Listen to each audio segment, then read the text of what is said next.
bienvenue sur Africa Actu. Aujourd'hui nous allons passer en revue les 5 dirigeants les plus corrompus d'Afrique en 2017. Qui sont ces dirigeants corrompus les plus dommageables au développement de l'Afrique? Si l'Afrique est un continent d'une extraordinaire abondance minérale, végétale, et bien sûr humaine et culturelle, ce qui la caractérise trop souvent dans l'inconscient collectif aidé en cela par des médias prompts à ne relayer que les catastrophes et l'instabilité des régimes politiques des pays qui la composent. C'est bien cette instabilité qui provoque famine, guerres et pauvreté sur une majeure partie de ce continent pourtant si riche. À la source de cette instabilité, difficile de ne pas voir l'incroyable corruption des dirigeants de ces pays. Pour illustrer ce lien néfaste entre la corruption des dirigeants et la misère qu'elle entraîne au sein des populations concernées, passons en revue 5 des dirigeants de pays les plus corrompus en 2017. Avant tout, abonnez-vous à la chaîne pour plus de vidéos. En 5e position, le président camerounais Paul Biya.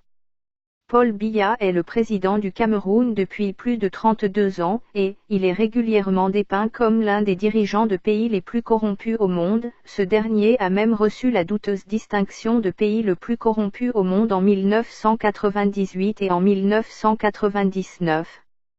L'histoire de la République du Cameroun, un État pétrolier de l'Afrique centrale, est assez typique de la trajectoire suivie par les pays décolonisés dans les années 50.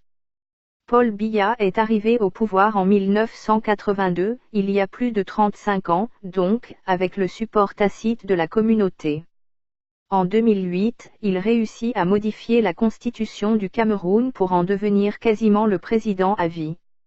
Dans un récent rapport du CCFD, Comité catholique contre la faim et pour le développement, sur les biens mal acquis, il est estimé que la fortune personnelle de Biya s'élève à plus de 200 millions de dollars.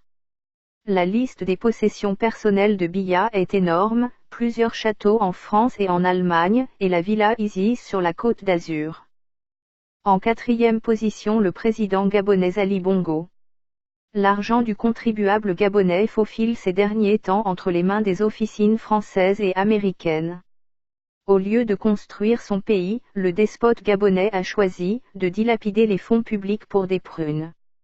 Avec l'argent du pétrole, il corrompt toutes les instances politiques et économico-financières occidentales, qui peuvent l'aider à conserver sa mainmise sur le Gabon, en fermant les yeux devant ses multiples abus de toutes sortes et sur le hold-up militaro-électoral du 31 décembre 2016.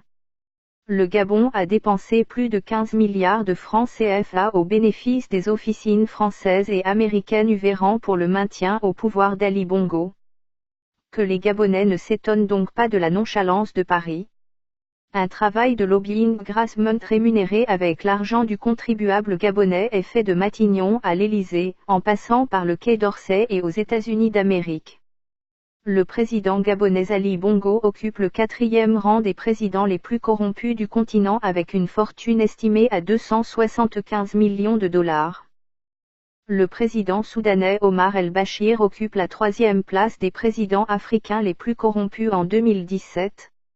Le président actuel, Omar al-Bachir, en place depuis plus de 21 ans, s'est maintenu au pouvoir en écrasant systématiquement toute contestation, au besoin dans le sang.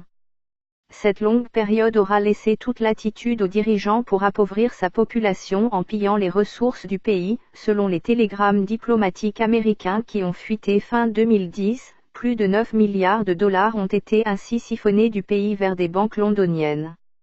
Luis Moreno Campo, procureur de la Cour pénale internationale qui a ouvert une instruction pour génocide en 2008 à l'encontre du président soudanais, a révélé qu'une partie des fonds était détenue dans la Lloyds Banking Group, partiellement nationalisée.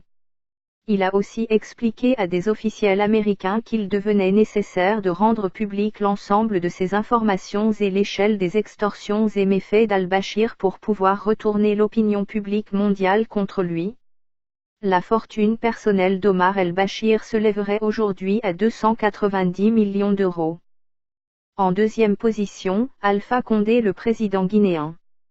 L'élection d'Alpha Condé en 2010 a été controversée. Alpha Condé a en effet perdu le premier tour du scrutin avec 18% des voix contre 44% pour son adversaire principal. 10 jours avant le second tour, le responsable de la commission électorale de Guinée a été emprisonné pour fraude électorale.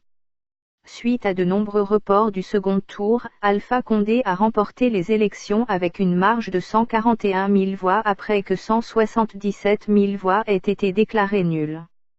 Le 9 novembre 2012, la directrice du Trésor public guinéen, une ardente défenderesse de la transparence et de la lutte contre la corruption au sein du ministère des Finances du pays, a été assassinée. En avril 2015, alors qu'Ebola faisait rage en Guinée, Alpha Condé séjournait au moins 4 nuits au luxueux hôtel Four Seasons à Washington DC dans une suite présidentielle coûtant 18 500 $ la nuit. Le revenu national par habitant en Guinée est de 1,2 $ par jour. Malgré de riches ressources naturelles, la région guinéenne de Simandou contient ce qui est probablement le plus grand gisement de minerais de fer non exploité au monde. La plupart des Guinéens vivent dans la pauvreté, en partie à cause de la corruption rampante. 5 ans après son élection, il est devenu clair que la gestion des ressources minérales du pays est plus que jamais sous le contrôle personnel d'Alpha Condé et de soutiens extérieurs comme Tony Blair et George Soros par exemple. Ce contrôle prend la forme du protectionnisme et des expropriations.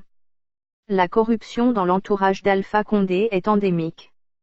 Peu de temps après l'élection d'Alpha Condé, l'entreprise Rio Tinto aurait ainsi versé 732 millions d'euros à l'État guinéen sans que l'on en connaisse la raison exacte.